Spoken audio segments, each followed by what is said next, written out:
হাতির মা লীলা মজুমদার। বেশিরভাগ বুনো জানোয়ার সারা রাত যেখানেই ঘুরে বেড়াক না কেন, ভোর হওয়ার কিছু আগে কোনো নদী বা পুকুরের ধারে এসে পেট ভরে জল খেয়ে নেয়, যাতে দিনের আলোয় আবার জল খেতে আসতে না হয়। কারণ দিনের আলোয় দেখা দেওয়া মানেই নিতান্ত অসহায় অবস্থায় শত্রুর চোখে পড়া। তাই ভোর আর সন্ধ্যা হলো ওদের জল খাবার উপযুক্ত সময়। এই সময়গুলো কিন্তু ছবি তোলার পক্ষে খুব ভালো নয়। সুখের বিষয়, সব জানোয়ার সেই নোনা পাথরে দু এক চাটন দিয়ে যায়। তাদেরও শরীর রাখার জন্য নুনের দরকার হয়। একবার আমাদের এক ক্যামেরাম্যান বন্ধু কারো কাছে একটা ছোট্ট জলাশয়ের কথা শুনেছিল। তার পাশে নোনা পাথরও ছিল। সেখানে দিনের বেলাতেও অনেক জানোয়ার জল খেতে আসতো। জলাশয়টা খুব ছোট, তাকে একটা গভীর গর্তও বলা যায়। ইংরেজিতে একে বলে ওয়াটার হোল। বন্ধুর ইচ্ছা কোনো জানোয়ার কিভাবে জল খায় তার ছবি তোলে। তাই বিকেল থাকতেই সে গিয়ে একটা গাছে উঠে বসলো। তখন জলাশয়ের ধারে কেউ ছিল না।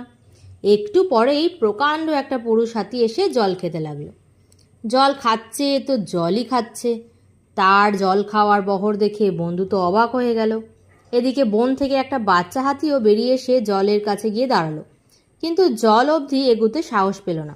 বুড়ো হাতিটা তাকে দেখেই চটে গেল, সুর নেড়ে তেড়ে এলো। সে বেচারা অমনি জঙ্গলের দিকে ভাগলো। বুড়ো আবার জল খেতে আরম্ভ করলো। হঠাৎ তার পিছন দিক থেকে বাচ্চা হাতিটা আবার এসে হাজির হলো। এবার তার সঙ্গে তার মাও এসেছিল। মা হাতি গায়ে পায়ে বুড়ো হাতির চাইতে একটুও ছোট ছিল না।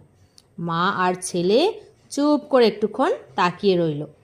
তারপর বাচ্চাটাকে দূরে দাঁড় করিয়ে রেখে মা একা এগিয়ে এসে সুর তুলে বুড়োর পিছনে এমনি জোরে সপাত করে এক বাড়ি মারল যে বুড়ো আতকে উঠে এক মুহূর্তও দেরি না করে ল্যাজ তুলে বনের দিকে দৌড় দিল।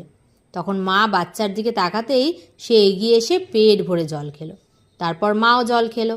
বাচ্চা নিয়ে হেলে দুলে বনে ফিরে গেল। বন্ধুও গাছ থেকে নেমে এসে আস্তানার দিকে চলল। তার মানে হলো মানুষে আর জানোয়ারে আসলে খুব বেশি তফাৎ নেই।